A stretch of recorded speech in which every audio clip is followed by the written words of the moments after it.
Boom.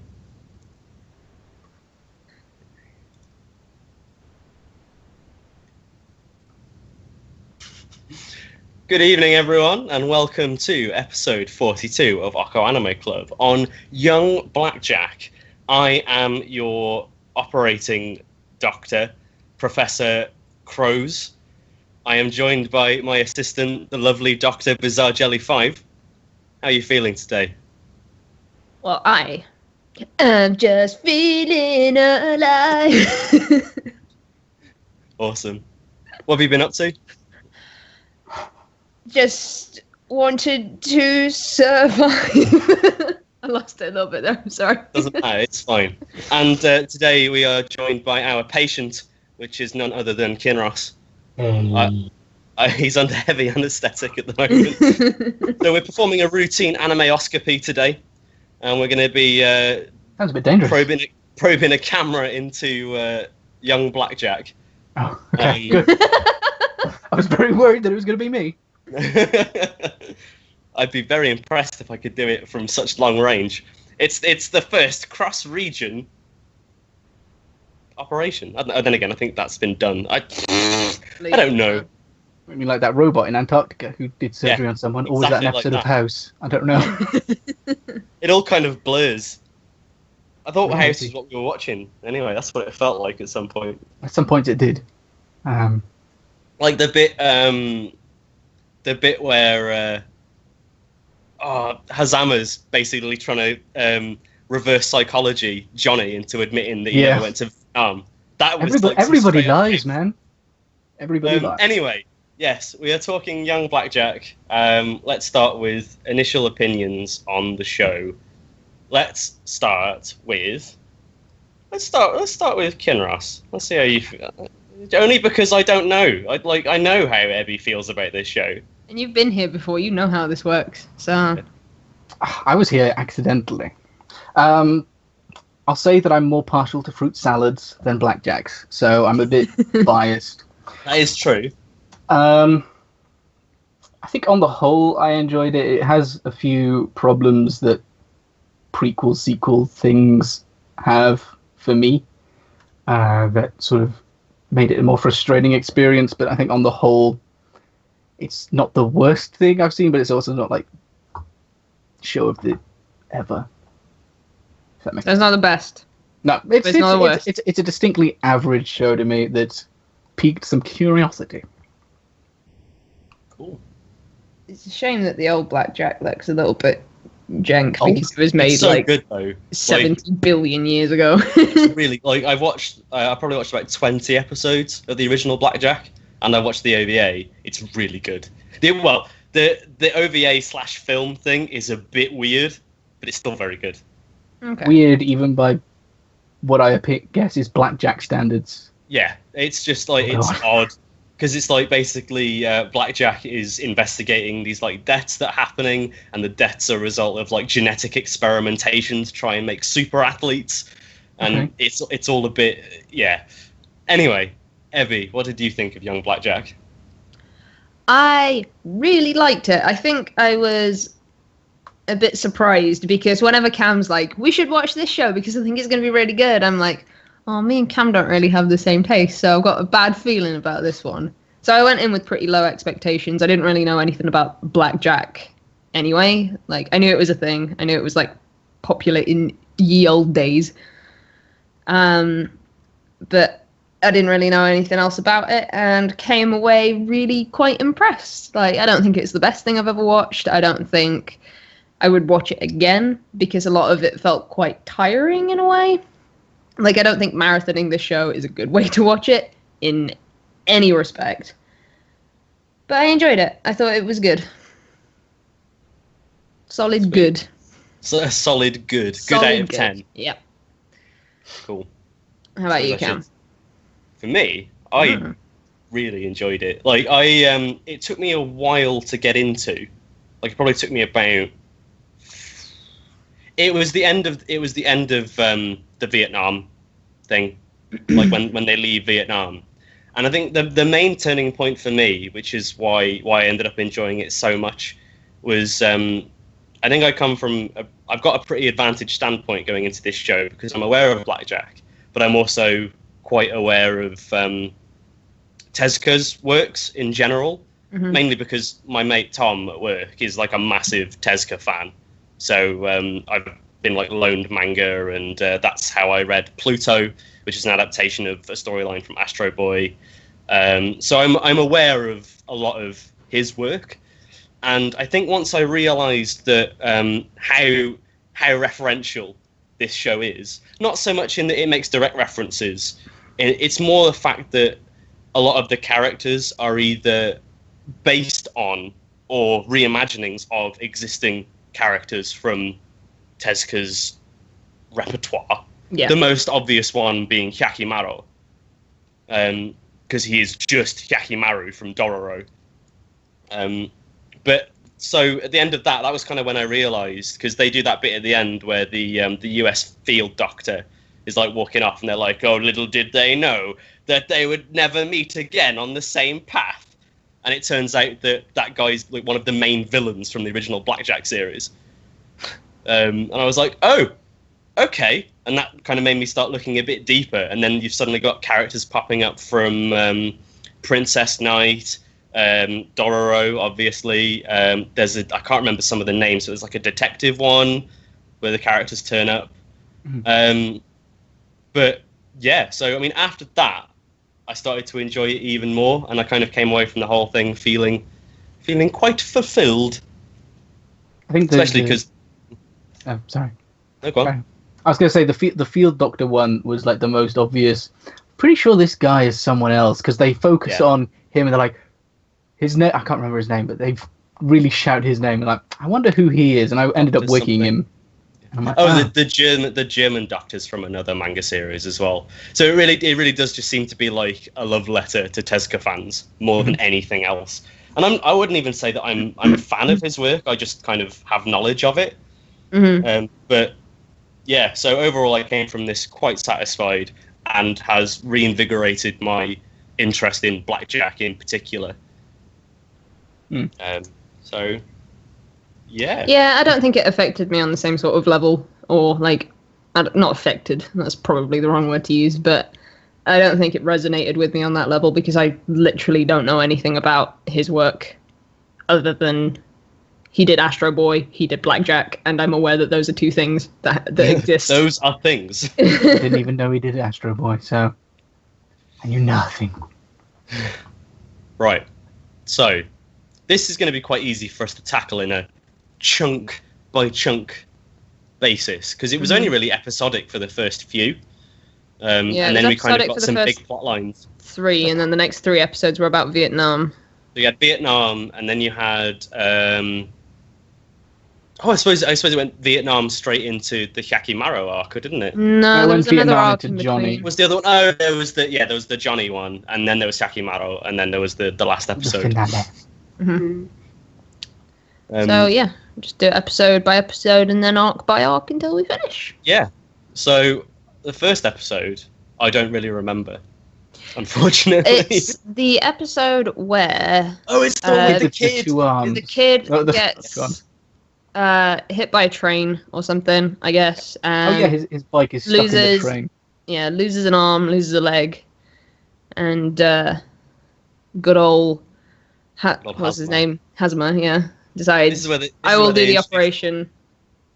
This is where they introduce the whole concept of you're just a student, you don't have a medical license. If you get caught doing operations, you will be like screwed for life. And I think that kind of they do that, but they also introduce the concept of, in the original series, the thing with Blackjack is he's an illegal surgeon because he doesn't have a license, lol. But he's like renowned as one of the greatest surgeons in the world, so people come to him and ask for him to do these wacky operations, and he will always request an insane amount of money to do them, but he'll very rarely actually take it. But I guess that's when he kind of goes the whole thing of, give me 1 billion yen and I'll attach this kid's arm and leg back on. And I think that was kind of a call forward to that happening. And then there was call back to the future. Yeah, he wouldn't get his license. Sorry? I legitimately thought that it was going to get to the end and he didn't get his license because they were like, actually, you performed all these surgeries that you were told performed not a lot to. of illegal surgeries. Yeah. But I think that's kind of, I liked how they used that to kind of keep a similar vein of, in the future, he's an illegal doctor, and technically he still is. Like, he's still performing illegal surgeries because he's a student, he's not an intern. Mm-hmm. So I thought that was pretty interesting. The main thing that I noticed about this show is the art style. Like, you know when a character turns up that's been designed by Tezuka, because they'll have like a giant nose. Yeah. Their heads will be like this wide. I gave up Yeah. on They'll have learning stupid names hair. and just settled on, I will call you Pointy Nose, you will be Round Nose, you will be Brush Nose. I did find it quite weird and jarring in a way that the two art styles were so different. Like, you can tell that they're kind of coming at it from two completely different angles, which is a bit. It kind of, you know, that I have not beef, but I'm disappointed by anime that change the art style. I feel like it takes away from the original work, and this kind of felt like a really odd mishmash of trying to do that, but at the same time trying not to do that. I guess it was in a difficult position of trying to adapt these really old-fashioned characters into a new anime, because this is quite recent. Like, it's not that old. Last couple of Last years. year. It was last year. There you go. Yeah. It was like fall last year. So I guess that's. I don't know that they could have done anything different without it making it look really old. I don't know. Yeah, like, I assume that's what they were trying to go for. They were trying to kind of reinvigorate it, but at the same time not lose what makes his art style so unique. Yeah. Strange one. Very, very strange. But this first episode, going back to that, I really liked it. I was really surprised, because this was the first episode where I had to go in thinking I wasn't going to enjoy it at all, and I thought it was like, I'm not one for like gruesome stuff, I guess. Mm. So my major concern was going into this, it's going to be all like blood and his someone with the chest open, and it's going to be horrible. But like the way that they handled it, I think it was probably more because it would have been censored on TV. Yeah. But the way that it was handled made it watchable for me, which is nice. It's never been gory, so I mean that, like, I don't know, I'm the sort of person. But I'm the sort of person that couldn't even watch like Animal Hospital when I was little because it was too gruesome for me. So. Hey man, yeah, that was graphic. Yeah, it was. Was the Watership Down? I could watch Watership Down because they're cartoons. Unlike Young Blackjack, which was a live action. There is actually a live action of it as well, though. Is there? Of Young There is Blackjack? a live action adaptation of Young Blackjack. Yeah. Oh dear. Live action. I don't remember too much of the first 4 or 5 episodes because I watched those last week. Yeah, I know how you feel. But my notes. The second episode is a blur. Is the second episode the one where he has to perform the heart transplant? Yeah, and there's the weird, like, Shyamalan style twist. Yeah, where he switches the two guys' bodies. I thought he just switches the face. He switches the face. Yeah, but it's like, how does he get away with that? How does he get away with doing a heart transplant and a cheeky face transplant on the side? I don't think he did a heart transplant. I think he didn't do the heart transplant. He did the face transplant instead, because if he did both, that'd be a bit pointless. But then, which I found to be really strange, because like face transplants are a thing that we don't really have now, so it can be done. I think a face transplant has been done before. I don't think it's been done that well before. No, it's not been done to the point where the guy looks exactly the same as the other guy.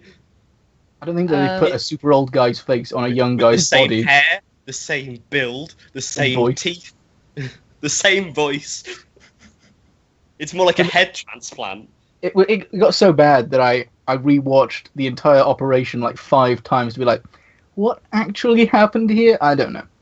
It confused me for quite a while, and then it suddenly clicked, and I'm like, that's kind of dumb. I think this is probably, when it comes to like explaining what has happened, this is probably one of the weakest episodes of the lot, because even with like Blackjack and his insane like ability, it's just too difficult to kind of wrap your head around. It's like, well, he is literally inside his body, and you didn't perform a brain transplant, so what?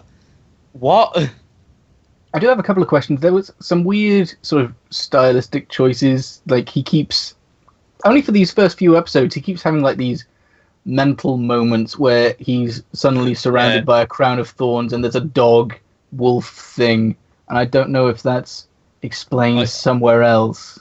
I thought he was trying to be called Jesus.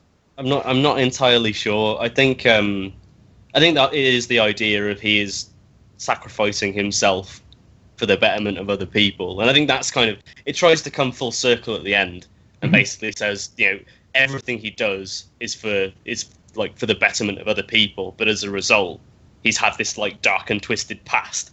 Yeah. And it all started from being blown up by a landmine. That's one thing they didn't explain, which quite surprised me a little bit, is why he is the way he is, like why he's a composite. Yeah, they sort of like alluded to a dude fixing him after an explosion that happened. Yeah, why is half his face a different color? Yeah, see, I can't even remember. I think that's just to draw attention to the fact that his body is like really messed up. But and they mention his mother, and I don't really know a lot about the side story between him and his mom. But I was surprised that wasn't a thing. I would have thought, as he was a child, that'd be more prevalent, especially considering it was alluded to in the opening. I thought she died. But I'm not sure. Like, is it her face? They alluded to it because they said, it's like somewhere near the end, the reason that I do surgery is because I see my mum in every patient, basically, and that's why I take on all these risks and stuff. So I'm assuming a surgery couldn't be done or something. Something along those lines. Yeah, I honestly can't remember. All I remember is that one day, Hazama and his mom were on the beach, and he finds an unexploded bomb, and it blows up and messes his body up. I don't even remember the bit about the beach. I think it was in there. That wasn't in this. That was like the first episode of the original Blackjack. Okay. Much like what happened to Steve, but unfortunately, Steve wasn't able to be sewn back together. Or Steve. We'll get to Steve in a bit. Eventually. So episode 3 was called Deserter, which was about the guy who lived next to him. This was the Vietnam deserters, wasn't it? Yeah. So this was the one where the guy was suffering from a brain hemorrhage. It wasn't a brain hemorrhage. It was intracranial pressure. Oh, yeah, that was it. Close enough. I'd like to point out that he was not put in a suitable position for a lumbar puncture. They had to work with very strange conditions. Very strange conditions where they couldn't put him in a fetal position. I don't know. They had to operate on him in a frigging gyno lab. So, it could get weirder than that. I don't know. I think a lot of in terms of that especially, I think a lot of choices were made for presentation purposes. Yeah. Because that's like one of the first things. Because one of the things that really interests me about this, I am going to very quickly, I'm going to quickly fact check on this, just to make sure I'm not lying through my teeth. Fact checking minute. Yeah. Before he became a mangaka, Osamu Tezuka was like a fully qualified doctor. And he should have known the lumbar puncture thing. Yeah. Well, this is the thing. Like I assume he knows his shit, obviously. So I think a lot of it is just. Then again, he didn't write this. Oh, okay. He assisted with the writing of this, so maybe that's why. As far as I'm aware, anyway. I like the idea of him just going through like a doctor school because he had inspiration for this one manga series called Blackjack. I think that's kind of what happened. Like, he was going through medical school, and he got the idea whilst doing that, and then just became a mangaka because screw it. He's probably making more money, or has made more money in his career than he probably would have as a doctor. Well, even if he hadn't, he certainly made much more of an impact on the world, I think, on an arts level. Just creative. But yeah, I think episode 3. This is a really annoying one where the guy like recovers, and he's all like, "Ah, what have you done to me?" And like goes beast mode, and it's like, "Oh, you ungrateful prick!" Everyone in this episode just made me so angry. I'm glad that we saw the crazy bitch woman later on. Yeah, because she's one of the characters that's based on another character. So she I'm not sure where she's from, but I know she's based on something. She said one of the super annoying things where she was like, "A doctor's life is only worth one life, so help this guy." I'm like, but he's already saved 2 people. This was the thing that made me so angry, where she was like, "Oh, but your life isn't more important than this person's life. Like, all life is equal." And I'm like, but he is a doctor who is probably going to save a lot more lives in his career. But no, you're going to make him do this out of guilt for some reason. I'm having callbacks to whatchamacallit, Fate Zero, when it's the whole like you can save one person, or you can sacrifice lots of people to save another one person, and the whole moral dilemma of that. But yeah, it was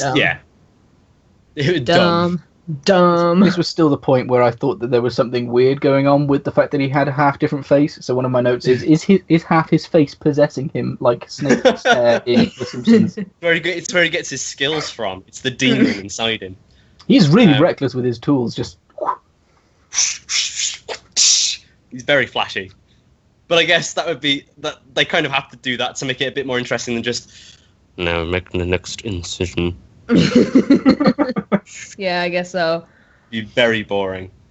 I like the bit later on when Shaki is watching Blackjack work, or like he's like seeing him work or something, and he's got like the vision of the guy who put him together in the background, and it's just this old dude doing all the same overly dramatic motions, and I was just like, yes, that's amazing.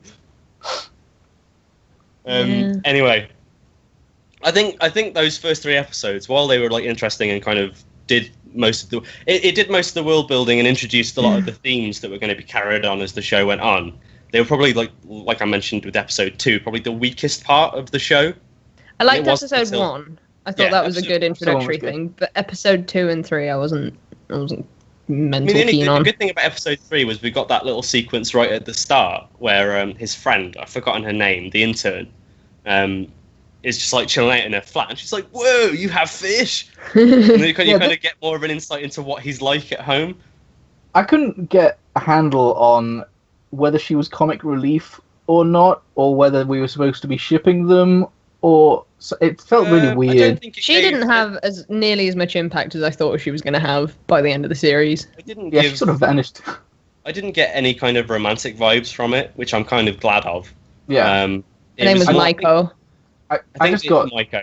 Okay, I think the idea is she's just meant to be like an entry point for the audience. Like she's kind of supposed to be the voice of the audience and be like, no, and then to continually remind Hazuma that he is a student and cannot do this stuff or he will lose his license. Still lets him though. Of a higher caliber than you. I am an intern and you are a student, so stop it. I don't know that I necessarily want an intern performing surgery on me either. Unless you finish medical school, I don't want you touching me. Yeah. So the next episodes after that were the Vietnam episodes. Yabu has the worst luck of all. He shows up at a I thought place Yabu was going to be way more important than he ended up being as well. He's because the first time we see Yabu, he's bloody high, he's smacked up to his tits in his office. House is what he is. Yeah. Just like so he's afraid of blood, tripping on anesthetic. But yeah, like, sorry, I got distracted there. But yeah, what was I saying? Yabu being Yabu's got the worst luck, and then just like. Why? Like I must have missed some stuff at the start of this episode, but why did Yabu go back to Vietnam? Did he just feel it felt like he had unfinished business there? He went there for the first time to try and get over his fear of blood by surrounding himself with a crap ton of violence. Okay, that's one way of doing it. That works. Well, it's oh god, what's it called? I can't remember. But like, if you're afraid of small spaces, you shut yourself up in a closet. Not like shock therapy. Yeah, sort of. There was some of that later on as well. And then Azama goes to find him, ends up becoming a prisoner of the Viet Cong. And This was a really weird bunch of episodes. It got a bit like it was good, and I really liked the whole shift of I've forgotten his name now. Steve's mate. Bobu. Well, that's it, Bobu. Bob. Kind of shifting into the villain. And it was one of those. It was a really good situation, I felt, where it was like, this guy's a villain and he's being a knob, but I still feel really sorry for him, and it kind of gives you the because he's suffering from PTSD. That's exactly what's going on with him. Yeah. But it doesn't. It's unnamed at that point, and it's not until the little arc afterwards where it gets introduced as a proper concept.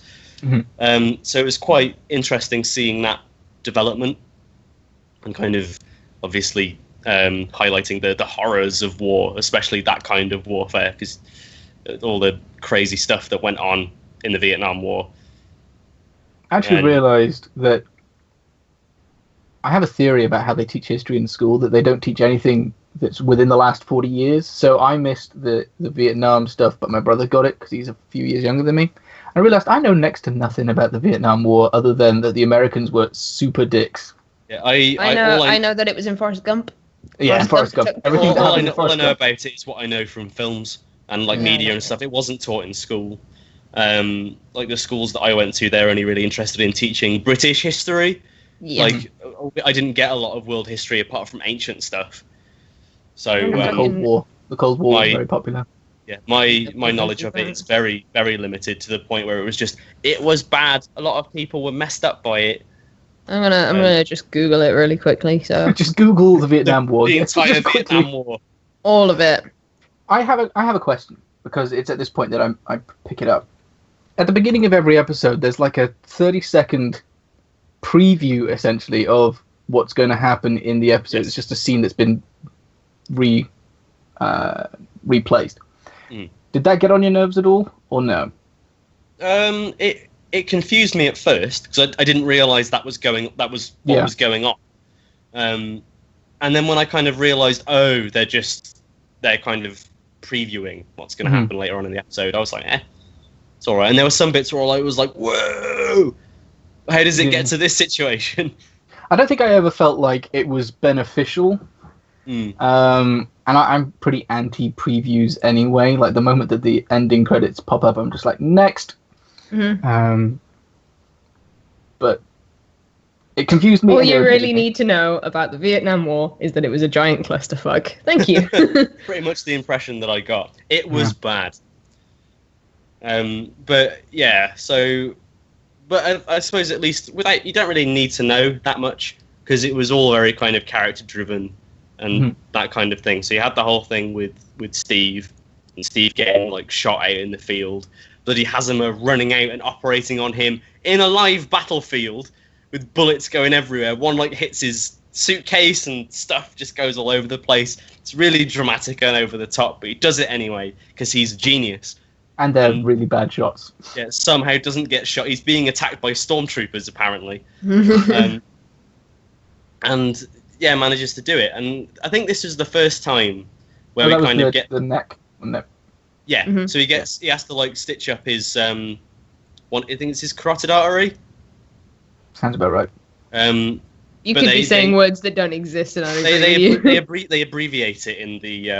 I only know the term carotid artery because of martial arts, but yeah. So thoughts jumbling head. This was the kind of the first time where we get the whole thing of he saved this person, and that's absolutely fantastic, but he's still not okay. Like, he's far from okay, because he wakes up and he's like, oh, he still thinks he's on the battlefield. He's clearly like traumatized. And then, like, when they were walking through the fields, the first thing that went through my mind is he's going to step on a landmine. He's going to step on a landmine. I think it's kind of funny in a way that he walked all the way out and didn't step Perfectly on a landmine. fine. The moment he turned around and walked back in the same landmine. I actually thought he was going to get shot. I was waiting for there to be a gunshot the entire time because it was so close on his face. Yeah. I was just like, I suppose the whole thing was, if he got shot, I suppose unless he got shot in the head, Hazama could just stitch him back up again. I think they used the landmine. I think they were used quite prominently during the war, and because that's like one thing that any kind of films to do with Vietnam War, landmines are always a thing, and it kind of drives home the point of he's dead now. He's definitely dead now. Yeah. We did miss the imprisonment torture. He did get tortured. I didn't. I don't know what that was for. It was very erotic, apparently. It was shot a bit weirdly. Yeah. The way that it was framed was a little bit strange. I guess there was no like how it's difficult to say because I suppose he was only a couple of steps away from like what's it called now? The to death? Shibari, that's it. The whole bondage ropes thing. Why do I know this? I don't. And, I'm glad I don't know. Well, now you do. I think it was a bit pandery, but I guess how else do you? How else do you beat how do I word this? Man? Sounding like sexualizing torture is good. How else do you shoot it? Like how else do you present something like that without it being absolutely traumatizing to watch? That's true. Yeah. I'm glad that it wasn't the most comfortable thing to watch, but I wasn't like traumatized by the whole situation. My response to it was just they've taken his top off. They're making this a bit sexy on purpose, and I was just like whatever, and that kind of helped me pass it off. Mm-hmm. But I think if they'd gone full on and done like a proper torture scene where they're trying to get him to falsely admit that he's American so they can kill him, I think that I wouldn't have liked that at all.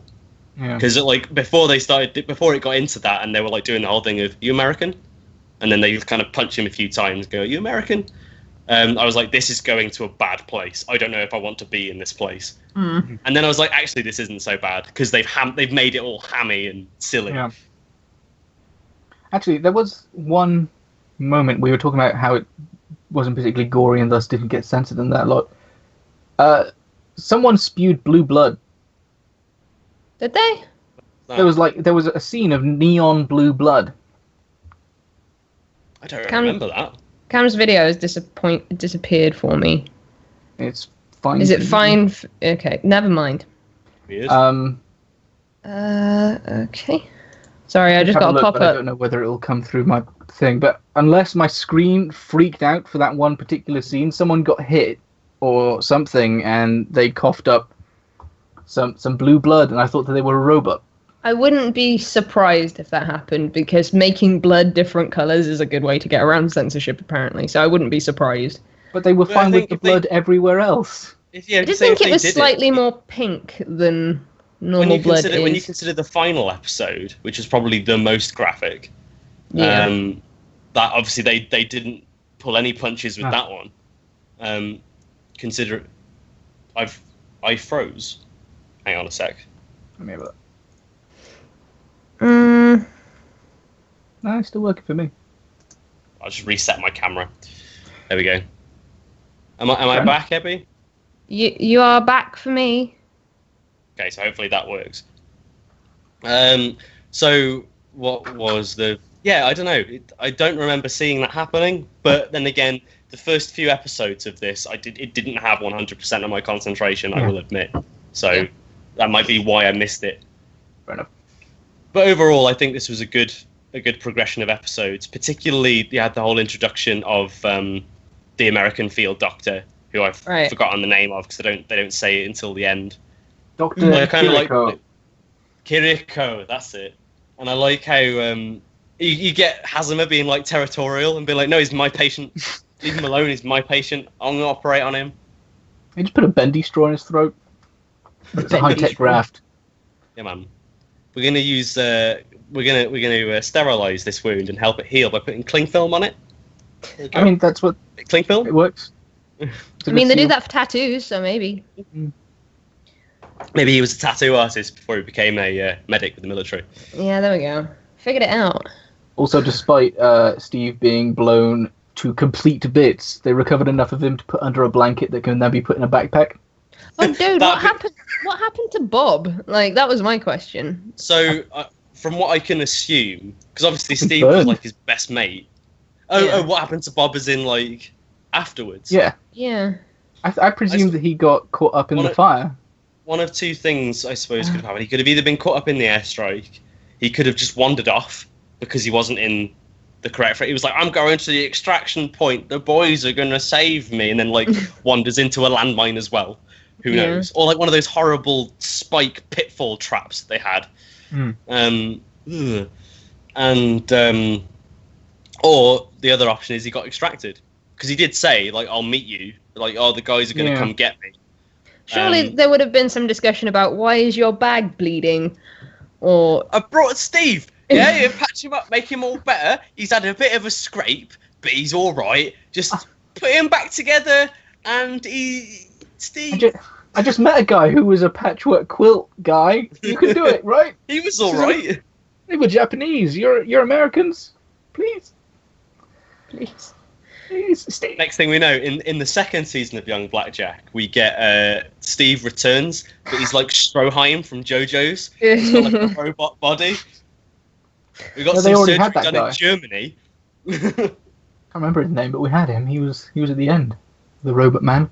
Oh, Go Gadget. Go Gadget Hyakimaru. Yeah. I thought it was. I thought they were going to do the whole, like, at the end when the airstrike happens, and they're like, "Oh no, they didn't make it." I was hoping that they were going to do the whole unreliable narrator thing and be like, "Nah, we finished 10 minutes ago." But no, they have them dramatically like walking out of the flames, screaming all manly like, "We're doctors!" Please, they were running. Well, okay, running out of the flames, screaming, "Rarg, we're doctors!" And the narrator is infallible. The most crazy. That's why you wear lab coats. Is that? I suppose they were. No, they weren't wearing lab coats, were they? They were wearing scrubs. There you go. That's what scrubs are for. Then it's the rubber gloves that do it. Face scrubs are also to avoid budget of lip syncing. You don't have to animate. You also don't need to breathe in harmful, noxious fumes. Those harmless fumes. The noxious fumes of people being salty that this show is too yaoi for them. Oh, I love the anime community. I think the show finally made me see that. Shtera, you weren't the only person that went to Gadget, considering when Hyakimaru does the first arm thing, the first thing that I said was, go Gadget arm! Yeah, that arm could do everything. I know. Sometimes it was a scalpel, sometimes it was a grappling hook. So good. I love Hyakimaru. Sometimes it was like a smoke screen. Yeah, smoke screen. Well, I want to talk about Hyakimaru quite a lot, so... All right, let's talk about, what was it, Johnny? Episode 7, the one with the nose. The nose. They all have nose in. The beak nose, where his surgical mask, like, pushes his nose into his face. Like, he takes it off, and it comes out, like, 10 feet. Like, yeah. I've got to be honest, at this point, I'd been watching quite a few episodes in a row, and I was just not paying attention to this part that much. This was where I picked up the one with Johnny.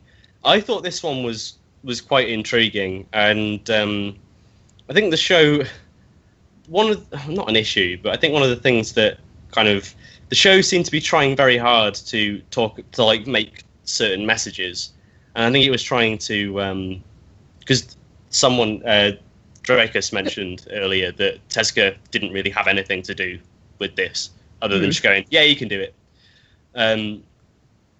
One thing that Tezuka does in a lot of his series is make commentary on like certain issues. And I think Young Blackjack tried to do this as well, but didn't do it as well. In that he was kind of trying to throw it in your face. Vietnam is bad. Racism is bad. I like that we're saying that Vietnam is bad 40 years later after everyone realizes Vietnam is bad. I think there is anyone who's like, that was a good few years. Yeah, I think it's trying to like highlight these things that were really horrible in the past and kind of not being kind of inaccurate and at the same time just being a bit ham-fisted about it. But it brought along some interesting stories, so I'm not too pissed off about that. It's just a bit like, okay, you're gonna play this card now, are you? But then it was prevalent at the time. I think they're trying to Let's talk about all the socio-economical issues with the exact time period that Young Blackjack would have happened.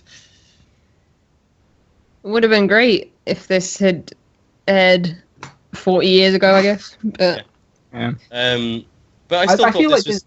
this pair of Sorry, we were episodes was talking- like the most housey. Oh yeah, exactly. Like the whole like I have to research and find out why he can't feel pain. It turns out that he's been lying the whole time. Yeah, it was definitely.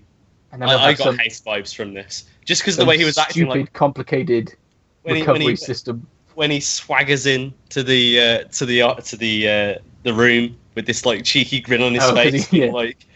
So I found out what's wrong with you. It's a horrible virus that could only be contracted in Vietnam. You're gonna die unless we amputate all of your limbs. Grin. It's just like, oh no. Yeah, it was teeny tiny baby coffins all over again. They come in fire truck red. And frog green. Out I come feel the like house. Abby's not seen House. Have you seen House, Ebby? I don't think there's a few episodes that would not agree with Abby. Yeah. I don't know. You said Fire Truck Red, and I was like, Elsie. Yeah, Elsie. Oh no, it's gone dark now. There's basically a bit like one of the things in House is there are these little segments where he goes into the open clinic and will just randomly talk to people. And one of the women comes in and she like refuses to vaccinate her child, and he's just like, you know what's a good business to get into? Teeny tiny baby coffins. They come in fire truck red and frog green. Oh. Just And then she vaccinates her kid like a sensible person. What a surprise! Because it's the correct thing to do. But let's not get political about this. That was the anime's job. It didn't do it very well. So, but I did like these couple of episodes. It wasn't as doctory as before, and it went a bit crazy with the whole ex-Nazi surgeon who was doing the crazy experiments with the nerve gas and was like, I strap you to the table and use these special drugs that give you electricness that will make you feel pain again. Yes. Reverse the polarity of your nerves. Yeah. And you'll feel pain again. Hooray. That was like when it was really pushing the envelope in terms of this isn't believable at all anymore. And then they introduced Yakimaru. Yeah. That's what they were doing. They were pushing the line out just a little bit to test the waters, and they're like, right, we got away with that. Sod it, jump all the way. Let's make Inspector Gadget.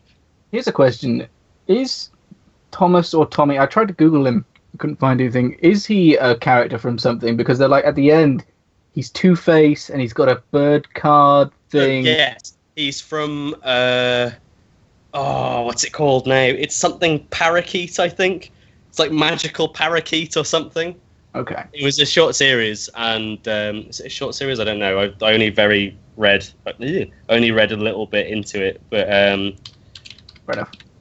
He's from another thing. See, because I didn't know that there was this whole expanded universe. I didn't know that they were making references to other stuff. I thought it was all just future reference to Rainbow Blackjack. Parakeet. It's called Rainbow Parakeet. Okay. But yeah, he's a character from that. Fair enough. That's kind of where you get the whole scene where he's got like half the clown face paint and yeah. So yeah, that's another thing. They make a few references like that. But he was like, that was clearly a direct origin story of that character. Yeah. Whereas there are other characters like Yakimaru, who is more like inspired by existing characters from like his universe. Mm-hmm. And then is it Eri, her name, the girl from the last episode? Tracer. She is inspired by the main character of Princess Knight. Okay. So I say okay, like I know what that is. another one of his works, but again, not a direct reference. Just they've drawn inspiration from, and like her design is based on hers and stuff like that. Mm-hmm. Fair enough. Princess Sapphire, I believe her name was, but that wouldn't fit very well in a modern setting. So, my first patient, Princess Sapphire. She's lost an arm and a leg. But yeah, I mean, other than that, there's not really too much to say about these couple of episodes. I don't know what you thought, Ebby. Just I was completely phased out by this point. Because I just watched all 3 of the Vietnam episodes in one go, and I was like, I could probably do a couple more because I quite enjoyed those. And burnout. I was just doing this thing where I was like, I know I'm watching it, but none of it is going in. I felt like the CIA would play a bigger role later on, but maybe that's a old time blackjack. Where they're like, we're gonna keep an eye on this super dangerous man, and then they don't show up again.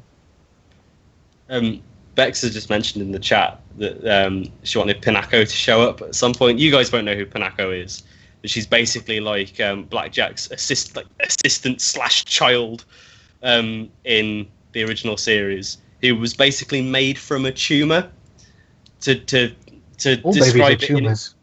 in okay. There was this person that had like a tumor and it was sentient, and it was all like, please don't kill me, and he like gave her its own body. So it's like not realistic at Isn't all. Isn't that the premise of Basket Case? I don't know. Was I'm that not like familiar. No, that was a Siamese twin thing. Never mind. But yeah, I actually thought that the what's her name, the intern, because her design is ever so slightly similar.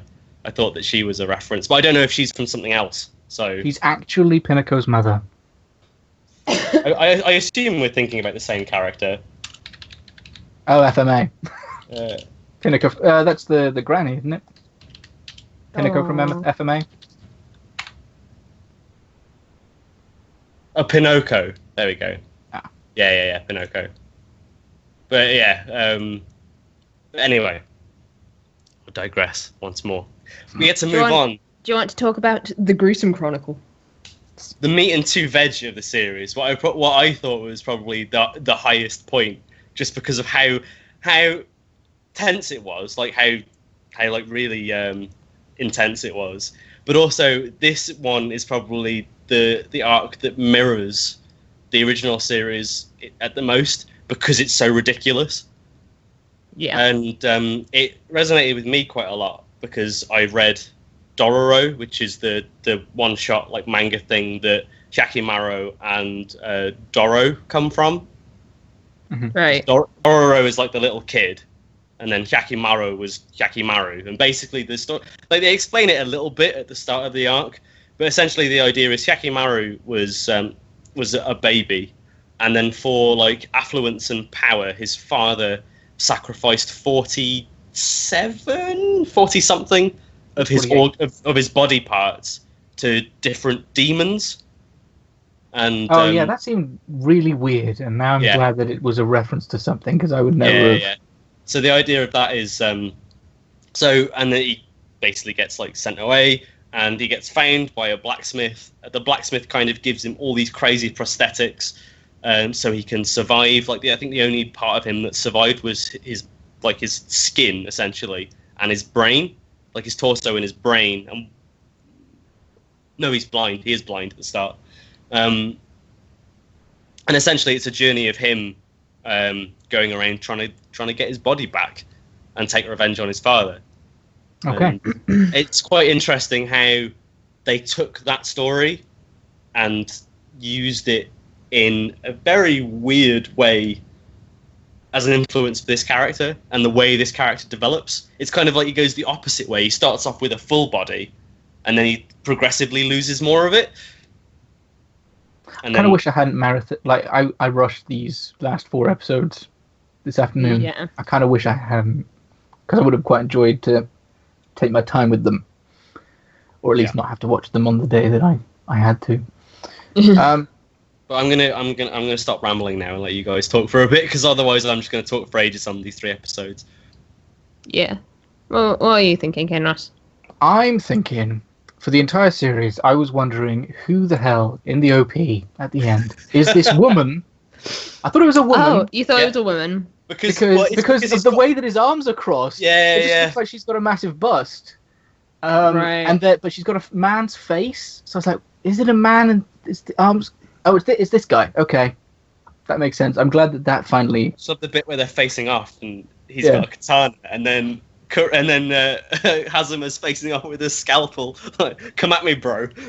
I think that was hidden quite well because I was like, oh, has he always been like limbless in the opening? But they hide it so that you just see like the sword coming out from the robes, and there's no like obvious prosthetic thing there. Thought that was quite good. And then he's got all the like prosthetic arms dangling above him, and it like pans down to him in like a room of candles and stuff. It's really cool. But yeah, I liked. You liked. I liked. I think I'm surprised that you haven't brought up the fact that Hyakimaro was voiced by Mamo. Oh yeah, Blackjack, young Blackjack, aka the show that I didn't expect to hear Mamo in, but he was still there for some reason. He once again caught me off guard because he's that voice that I don't actually know it's Mamo, and then I Google it and I'm like, oh, it's Mamo. I was like, I recognise his voice. Who is this? And was like, oh, it's Mamo. Of course it is. He must make so much money. Because everyone loves him. Every show ever. Dio was in it as well. Yes, he was. Dio. Yeah, he was the director. The one with the cross on his head. Yeah. There's quite a few. Yeah. Dude, the guy who voices young Blackjack is Ray from Free, I think. Is it? I think so. let me all-star cast. Because Free at least in JoJo's, that guy, I can never remember his name, Hyohin, whatever. Every now and again, he would actually sound. Yeah, he would actually sound like Ray, but I never got that from. Okay, good. I was gonna say. I'm pretty sure I'm wrong. I'm terribly wrong. I know him from something else. Oh, he's Mitsuhide from Shirayuki. Which one's he? He's Wakasa from Oranchi no Furo Jijo. And he's some supporting characters, and he's basically like a new voice actor. He just sounds a lot like Ray from Free, so I get confused. So he's the budget Ray. He's like, yeah, I guess so.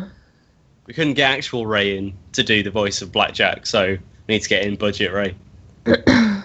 Yeah, he's really quite new, I think. Fair enough. Never mind then, ignore what I just said. Now I feel like a Dumbo. I will say, like, this is a 3-episode arc, wasn't it?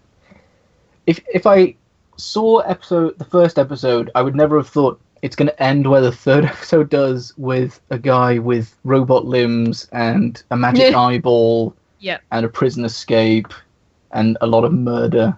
Yeah, there were a lot of that things would have never have been.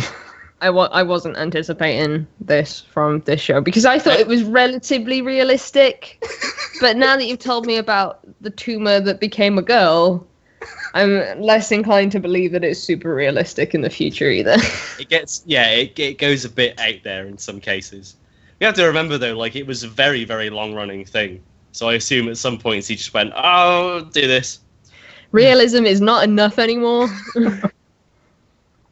I want Blackjack to have like a cute sidekick / father-daughter relationship with someone, but he's too much of a bellend to have an actual kid.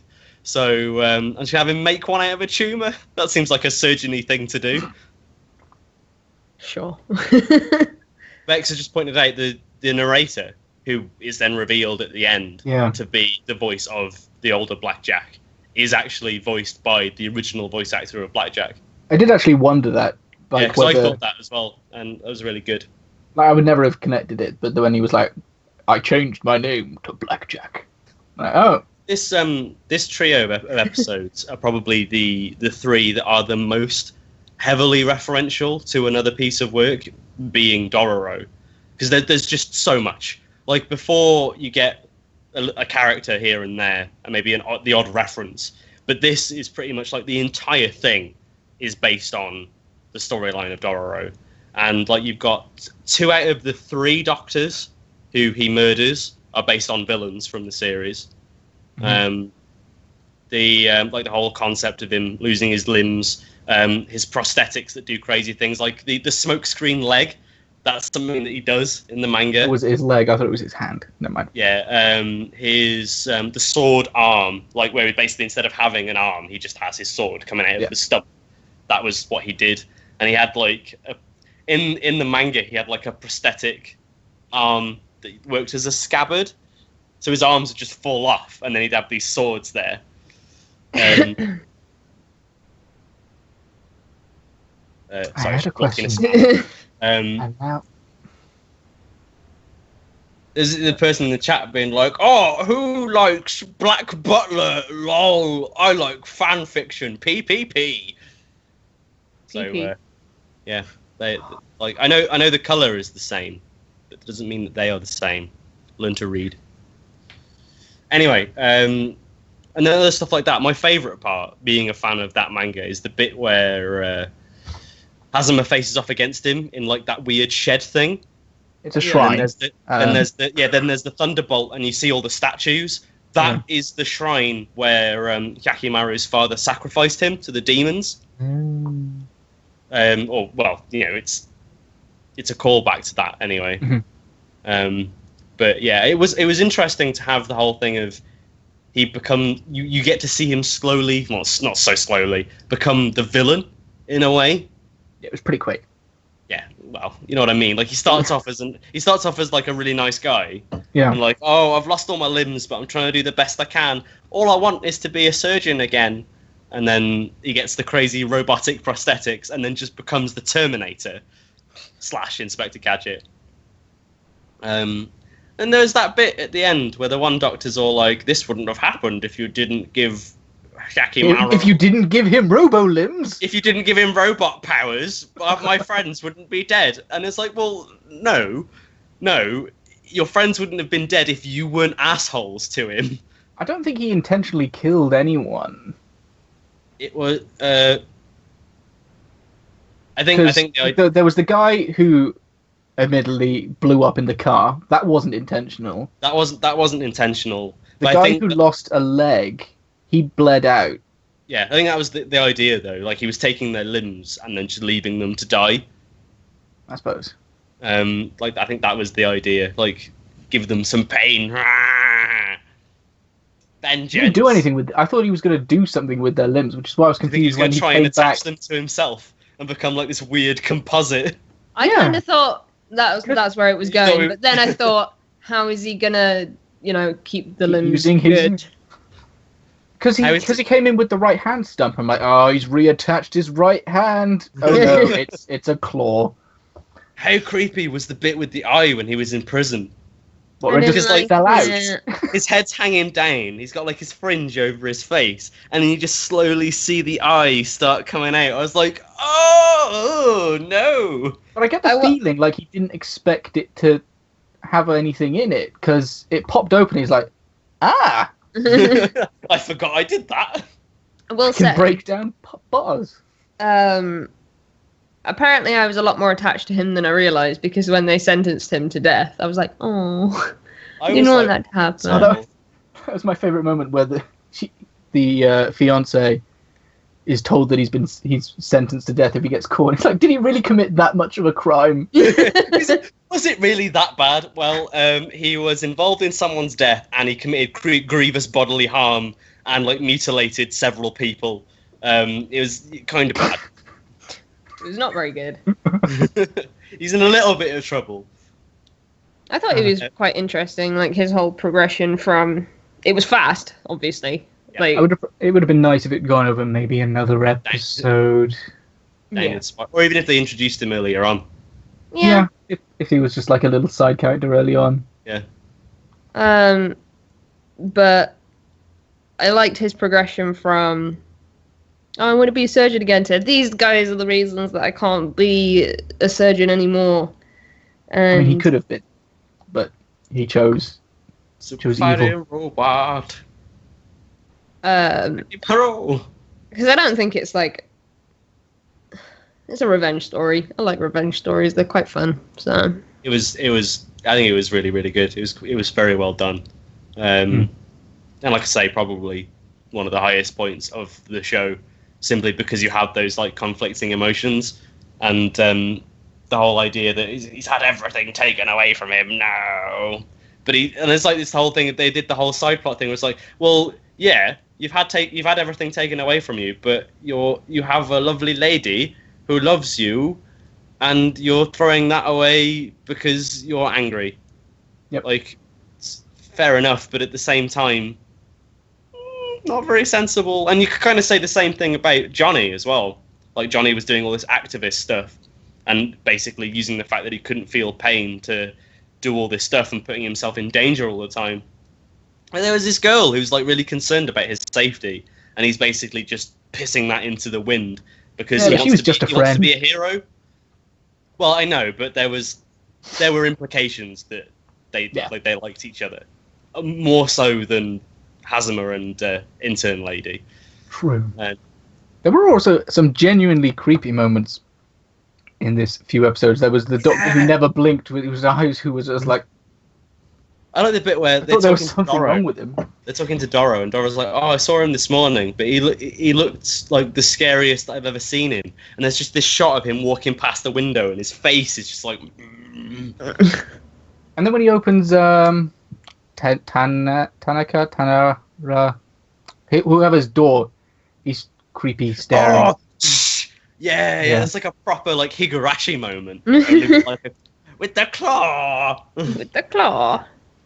I like that. Look like a saying, bear. I'm so sorry. Claw. I'm so sorry. I'm so sorry. Please let me in. Sorry, I'm doing you. Also, his legs switch between being very, very loud and very, very stealthy. Robo legs. It depended on which legs. I like the bit where it's like, "Where's your wheelchair?" And he's like, "I'm using new prosthetic legs." Here, see? Therefore, and then proceeds to walk perfectly. Like, people who have prosthetic limbs don't have a natural walk cycle. It's very different. Now these are robo limbs. And also, he lost his legs. Like, I'm pretty sure full prosthetic legs only work if you've still got the knee. Yeah, if you've at least still got the upper thigh, because you need that motion to move them, not a full leg. Yeah, but we've seen that his robot legs can like get up by his ears and do surgery with them. So it's the spider. I need more hands. I'll use my feet like I can use my legs as additional hands. I'll be right back for a second. Okay. You have to like lean back and be like, yeah. Yeah, but then he's got his telescopic. He really did have like a super telescopic. She's got like prosthetic arms and legs. I'm going to be very concerned. I would. That reminds me, for some reason, of why someone would want a pen quill in their fingernail. Because he's just experimenting with putting crap in random appendages. Is it that? Now that is Inspector Gadget level stuff. In the index finger, we've got a toothbrush. Boop. God. In the chest, it's like Frankie from One Piece. In his chest, he's got a fridge. That would be useful, but I don't know. Mini fridge. Store a can of Coke in there. Oh wait, no, that's his like power generator, and you could put drinks in there, and it changes his abilities. That's right. I'm getting confused now. And there's a bit where they like put a bottle of hot sauce in there, and it goes crazy, and it's I like One Piece. Never seen it or read it. I mean, I've seen it exist, but it's I think you know about it. It'd be difficult. I'd be very surprised if you didn't know about it. One of those massive shows that I will probably never touch. We were worried for a second that you were going to come back with like robotic prosthetic limbs. But I did. What someone should have done is to have gotten like one of those little grabber things with a shark on the end. Just I've got a shark head. Oh god, my arm's stuck now. There we go. But yeah, I can't really think of anything else other than saying very good trio of episodes. Very dark. We like that. Dark is good. I feel like they were somewhat weakened by the fact that there was an episode after it. I liked the last episode though. I like the last episode as well. I think it was a good episode, but I don't think it worked. I don't feel it worked. I think quite so as a final episode. I think if it had just ended at the end of that like series, though, the end of that like trio of episodes, I don't think it would have had as much impact. I suppose I guess he they did kind of have to have his bring big it- lesson. Yeah, they need to kind of bring it full circle. I just feel like maybe the execution was a bit odd, and they had to cram a lot in to one episode as well. The whole storyline with Eri and the whole. I believe the people were like campaigning against Vietnam. Were they? I thought because it was think like a that's how it- student rebellion against the government. So I googled it, think and there that's- was like It was some. I think it was a reactionary thing where they were disgruntled with the fact that Japan was joining the war when they had no need to, and then from that it developed into a revolution. Hazama Revolution. happens to see a student protest on the road, which is apprehended a police. Thanks, Apprehended Wikipedia. But yeah, and then so they have to kind of cram all that in, and I guess they got away with most of it by already dealing with Vietnam in previous episodes. Yeah. Yeah. But I didn't know that they were protesting about Vietnam. I remember I just saw it being said. Yeah, same. I think that was just like the base point. Like that's how it began, and then it devolved into Okay. shooty bangs. I might have missed that one sentence. Yeah, I think it was mentioned once, Yeah. which just goes to show how much they actually cared about their cause. I think the we'll point just go that- and hide in the forest and Yeah, where they go hide in the forest and then batter little girls, Got to educate them. educate them. The Yeah, only- by battering them the within an inch two of their life. women in their squad needed educating. We're protesting against violence, so we're going to educate you with violence. This is why you don't want violence. I felt so sorry for her. Like that was the one thing that, because Eri was adorable. She was just like a little. Like the moment she got beat, though, I figured that she was going to end up not quite making it. I was quite surprised by her death. I was pretty shocked by it. because you're like, oh, everything's gonna be fine. He's fixed her, and then she's like, I must stand up after my 19-hour surgery and I walk thought he was gonna. outside. I thought he was gonna do the whole happy ending thing. If she stands up and she's all like, "Oh, don't do it! Look at me, I'm a mummy," and like everything was gonna be fine. But no, she stumbles outside, gets shot in the gas, and is dead. And I was just like, no. I was like, that's not allowed. You can't do that. That's not fair. She's a lovely little girl. You leave her alone. Like, She was another one I thought was supposed to be like shows up later on. It would have until the moment where I figured that she was going to die. It would have been nice if she had shown up earlier. Like maybe if they did the scene where he found her behind the fountain with the big cut on her face. Yeah. Maybe if they like just weaved that in earlier on. I don't know if they would have had much opportunity to do that. Even if they did it during the Hyakkimaru episodes. But I guess like it would have had to be like one of the first episodes because it was like the first time he'd done Stitches. So yeah, that's true. Rather than having it be a flashback, have it be like right at the start. I don't know. maybe But- that's how they could have introduced him as a character. Like, hi, Focus. Focus. Like they introduce him as he fixes up a random girl who he's found or something. I don't know. This is Blackjack. He's young. Young Blackjack. Baby. Yeah, he looks exactly the same. He just doesn't have quite as broad shoulders. Apparently that's all that happens when you get older. Your shoulders just get wider. And your hair gets a tiny bit longer at the back. That's about it. Ow, ow, ow. I got cramp in my leg. Ow. Quick, that was- get a surgeon. Asthma. But yeah. Swishy stuff. I feel like there's something missing that I meant to say. Oh, I've literally got one note for this episode. It says, he really enjoys doing surgery in the most unsanitary situations. That is a running theme. He very rarely operates in an actual like Building in would an be actual better. OR. If he operates in an OR, then it's Do a face it's quite a swap. lucky day. I mean, in the original series, well, obviously because he's an illegal surgeon at that time as well, he ends up in all sorts of weird and wacky situations where he like has to operate. Like, let's operate on the roof of a train. I don't know if that actually happens. I'm just making it up. I was about to say on a train, so But yeah, again, this one tugged at my heartstrings because for some reason, I think this was where knowing that Eri was inspired by a different character worked against me. Because I was like, oh, well, she's inspired by a different character. Surely she's got plot armor. She'll be fine. Oh, no. Yeah, she was fine. Whoopsie daisy. Maybe, rather than it being a tumor, it's actually a zombie. Revives her. Mm.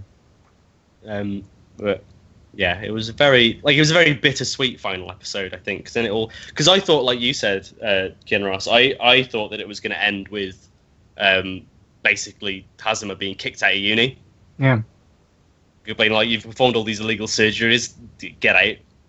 There's no like. So in the actual series, he is an illegal doctor. So why? Yeah. So he's gotten his license and then he loses his license.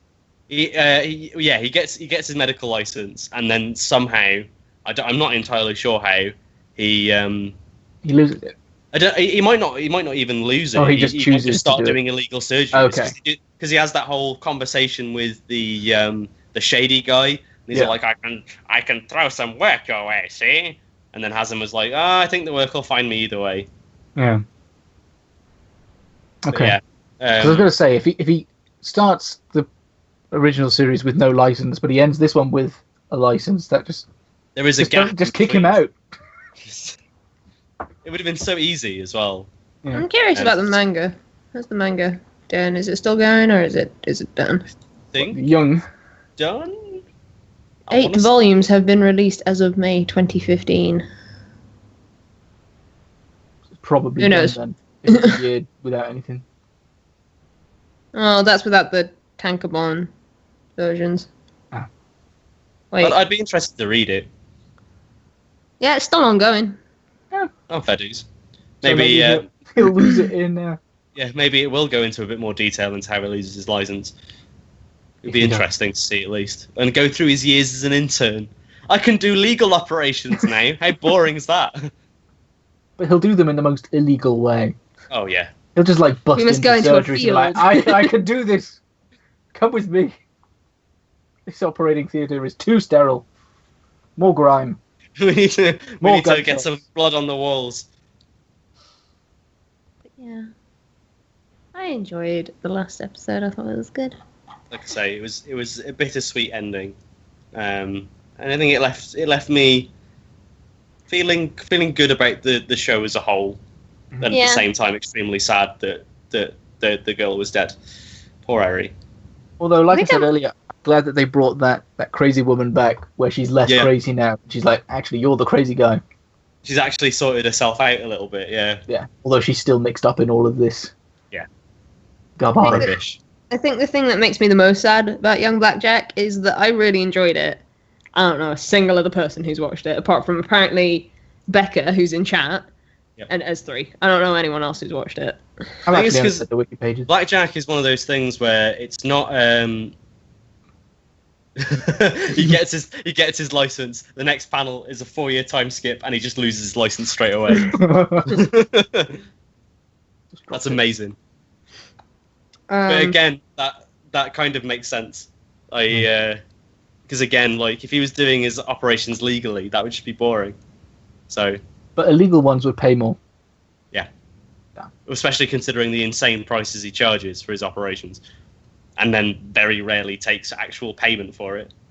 It's like, oh, the payment was getting to know your son. He's such a sweetie. And he's not dead. Yeah. Sorry, we 'Cause I interrupted saved you, Abby. my magical powers. I don't remember what I was saying. You liked the last episode. You thought it was good. Yeah, Oh, pretty you were much. glad or you were sad that no one else had seen it. Oh, Yeah, that's it, yeah. like I didn't even know this was a recent thing. Like it's obviously one of those things that I've just overlooked, I guess. Like I don't remember ever seeing it in a chart and being like, oh, Blackjack. I know about Blackjack, but no one ever mentioned it either. I don't remember seeing any videos about it when it was airing or anything. So Yeah, I think that's just, it's one of these things where Blackjack is, I don't think a lot of people know about Blackjack anymore. Like, at the time, and it was a up big until deal. very, Yeah. until very recently, it was very, very popular. I think it's just kind of slowly faded into obscurity. So I'm wondering if when it kind of got announced, like Young Blackjack was a thing, a lot of people probably just went, eh. Yeah, So I think its age puts a lot of people off. Like you were saying, you feel like you would struggle with the older art style. Yeah. Although that being said, I don't think we probably won't do it for OKKO. I don't know. We might. I mean, it's not that long. It's not Space Brothers long. It's 28 episodes. But I feel like I would need a very long time to watch it. Because I would rather watch an episode here and there rather than being like, I've got to watch an episode. It's a lot more episodic than Young Blackjack is as well. There are some, like, obviously Young Blackjack is condensed down into a much smaller space. Yeah. But the original Blackjack is a lot more episodic and kind of, yeah, it does its. He comes in, he does his thing, and then it goes away. It very, very similar to how Tezuka's like older mangas used to be. Like Astro Boy was very much here are singular stories, rather than here's a long running thing. Like characters would turn up here and there, but it was a lot more. The storytelling was a lot more simple. Yeah.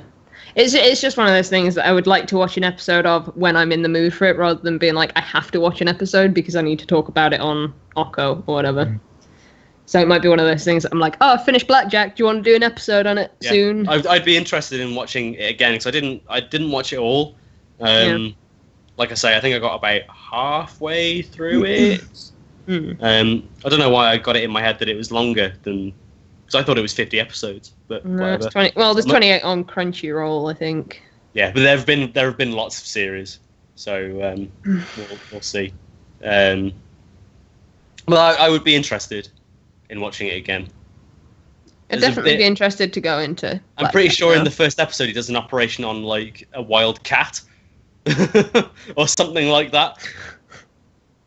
Don't know. I don't think I'm going to be doing it anytime soon because I need to sort of like relax a little bit after the journey that was Blackjack, Young Blackjack, and I also need to watch Haikyuu for the next episode. But yeah, shall we wrap up? Yes. Do we not want to talk about the opening?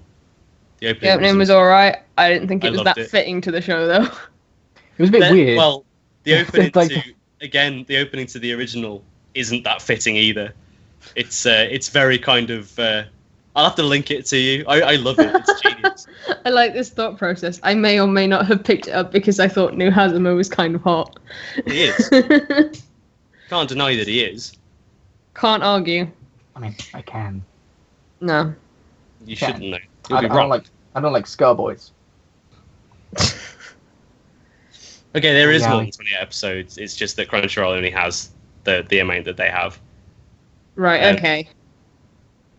Are they the middle 28 that Crunchyroll has? Probably. So it'd be a bit random that episode of him operating on like a serval or whatever it is the first episode of Blackjack. Let me have a look. But yeah, the opening, it calms down and then suddenly ramps up again with another "I'm Feeling Alive" as helicopters are shooting up a field. Yeah. Yeah. And then there's that whole bit where it's like he's got the shackles on and he's all like, yeah. It's very dramatic, and I thought it was brilliant. I like the ending as well. Like the cool thing about the ending is that watching the ending was what made me realize how referential the show was, because it shows you all the cards. Like there's two cards side by side, and they rotate, and every time they rotate, it shows you the character from the series, and then like a screenshot of the manga panel that the character is based on. So it kind of loops through all of them, which Jesus. Sometimes it's just the endings. So. Yeah, sometimes it's just like from the Young Blackjack manga, or if it's based on an older one, it'll show that one. Apparently, there was an OVA series called Blackjack. Yeah. That was 12 episodes long, and it took a really long time for it to air because it started in 1993 and ended in 2011. Yeah, it's a bit crazy. You've got to be really dedicated to that series. I love Where am I going to watch it if Crunchyroll only has 28 of 61 episodes? I'll get the film. I'll borrow the film off Tom again, and we can watch it next time you come round. Because yeah, let's do that. Weird as it is really good, and it's like proper like old school as well. I do want to get more into Blackjack, but looking at this list, it's like related anime. Blackjack the movie, Blackjack Sora Kara Kita Kodomo. Alternative versions are Blackjack TV and Blackjack ONA. And then apparently there's some character stuff where there's characters from Blackjack in different anime. And then there's Blackjack Heian Sento, and then there's Young Blackjack, which is the prequel. Right? Yeah. Let's marathon all of them. There's so much Blackjack. By the end, we'll be fully qualified surgeons. Fully qualified illegal surgeons. That's what happens. It's Osamu Tezuka, like, slowly drip feeding his medical knowledge into the younger generation. Unfortunately, it will be like 40 years out of date. Yeah. Yeah, they still do electroshock therapy as a using that a weird reasonable drug. thing to do. And a weird drug. Yeah, one day I'll get there. Okay, so let's start in the order that we started with. Kinross, your final thoughts and rating, please. I feel like I did enjoy it. I never felt like, I have to watch more Blackjack, as I have done with a few shows. JoJo's. But I do feel like the way that I watched it was detrimental. I probably would have watched it more willingly if it was a couple of episodes a week. The flash forwards really do piss me off because I hate previews that much. But the characters are interesting enough, and I never got bored. So I would probably give it a 7. I don't like giving ratings because I'm always so low. Lucky Chevron. Yeah. 7. So my turn then? Yes. I liked it. There are several reasons that I liked it. I think I mostly liked it for Hazama, and I'd be very... Hazama is bae. I would be 10 out of very 10. upset if I watched some of the later Blackjack and he was like a completely different character. Because... Oh, yeah. Is he a similar character in... He is... Because Kiriko is completely different. He's a lot more mysterious in that he doesn't... I think with Young Blackjack, it's a lot more kind of straight, and everything is kind of from his perspective, so you get a lot of his internal monologue, you get some introspective into his internal struggle, and all this kind of stuff. With the original series of Blackjack, he's more like an outside force. Mm-hmm. So whatever's happening will be happening without him, and he will just kind of come in, do his thing, and then disappear again.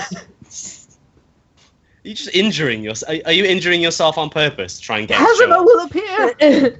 maybe Blackjack will come to save me. No, I just hit my knee on the corner of the desk. I'm fine. Like a Bloody Mary type situation. Hit yourself Like from what little I've seen, the episodes generally start with Blackjack in his house. He lives on a house on an island. Him and Pinocchio, they'll get a phone call. Pinocchio will take it and be like, "There's a thing happening, Blackjack. You have to do it." And then Blackjack will be like, "No." And then she'll be like, "Oh, go on, please do it." And he'll be like, "No." So she's And then he'll do it. Of the anime. Then he'll swoop in, he'll do it, and then he'll disappear. He's like Batman.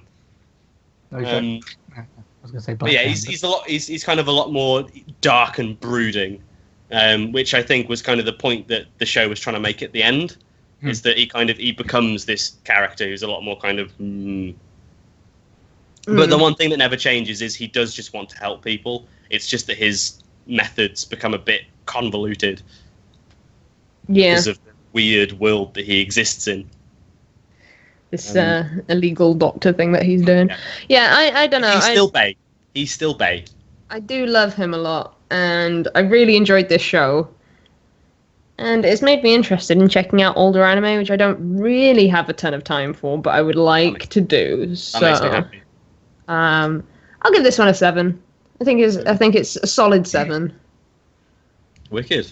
Right, so that just leaves me. Mm-hmm. So, obviously, you know that I was excited to watch this show. You've only been And- mentioning it for like 6 months. ever since it was airing, basically, I was like, oh, watch Young Blackjack. And then when it finished airing, I was like, watch Young Blackjack. But yeah, Bex was just saying it's weird to see such a fatherly character be portrayed as a sexy bishy. Yeah, I suppose he is a lot more fatherly. I suppose that's the impression, the other impression that it gives when they humanize him. He's a lot more fatherly than he is in this. But he's young, you know. He's young and he's flaunting himself. But And I bet when I watch Blackjack eventually, I'll be like, man, it's so weird to see such a bishy character, like, being so fatherly. portrayed as so Weird. fatherly. Get it Where's from the my complete Yowie? opposite Where's that Yowie that I was promised? But what was I saying? Yeah, I was a bit like, even though I was so excited for it, I was a bit apprehensive at first. Like when watching the first few episodes, I was like, this isn't really grabbing me straight away. I'm feeling a little bit bored, but I was enjoying some of the like references and everything like that. And then it started to pick up, and I really found myself getting invested in it in like around the end of the Vietnam arc. And but it wasn't until I realized that the samurai person from the opening was Hyakimaru, and all those references to Dororo turned up, because I've only recently finished. Well, I've not finished it, but I've read that manga recently. I'm about 2/3 of the way through it, so I was like, this is fresh in my mind, and I was like, oh my god, that's so cool. And then obviously the fact that was a much darker storyline and a lot more like intense, and there was a lot more on the line for both Hazuma and everyone involved. And I just thought it was brilliant, and it ended for me on a really, really high note. So it had, like I say, rocky start, but the opening was fantastic, and overall I really enjoyed it. Would I watch it again? I don't know. I'd probably elect to watch more of the original stuff than go back to this. I would probably watch this again after watching the original stuff. I don't know. It depends on how I felt after watching all the original stuff, I suppose. Yeah. I would like to read the manga as well, but that's something that's been like floating around in my mind for a long time. But anyway, I think for me as well, this gets a solid 7 out of 10. Ooh. So it's 3 lucky 7s from us. Yeah. 21 out of 30. 21 out of 30. Ooh.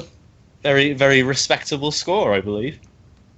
For something that I was anticipating to be like a 4 or 5, I'd say it's done pretty well. We need to go through the old episodes and come up with like a leaderboard of what we think is like the best. I started doing it. Club.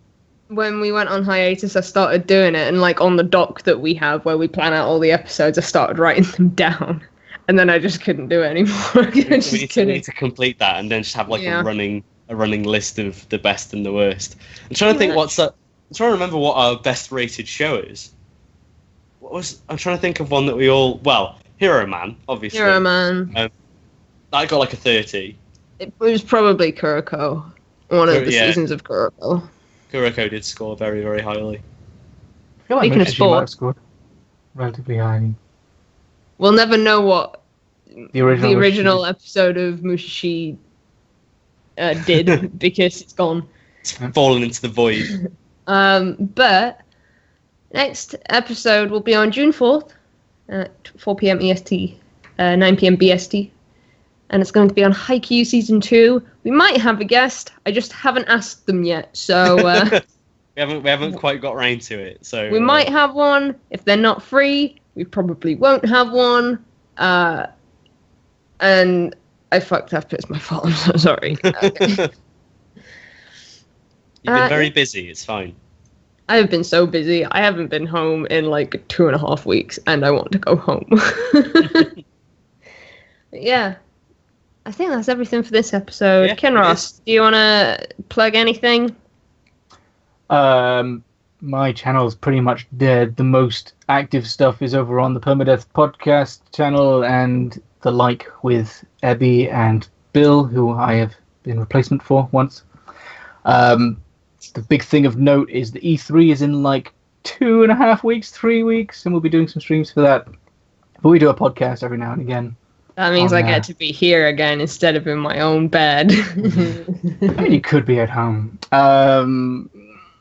Yeah, we do a podcast every now and again on games and the like. Check it out. Or not. Otherwise, We don't care. no, we don't. Whatever. Yeah. Wasn't it Watamote? Yeah, Watamote was the highest scoring show. Of course. In It go- was. That's solid, like 10 out of 40. In golf rules, it's the best. It was on par.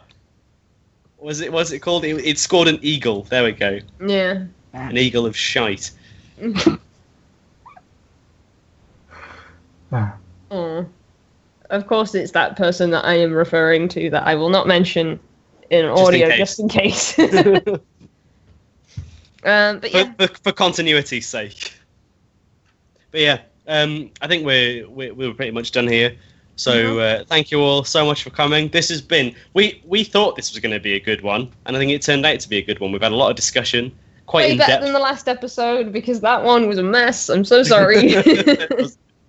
So yeah, we look forward to seeing you next time for season 2 of Haikyuu for more boys. I'm More looking forward balls, to more it. boys. Oh, Slapping balls around. yeah, man. Can't Just wait. trust you, Kinross, to elevate this onto like a higher plane of I've got to do what proprietary. no one else is. Yeah, exactly. Anyway, thank you all again. Take care. We'll see you very soon. Bye-bye. Bye. Bye. Oh.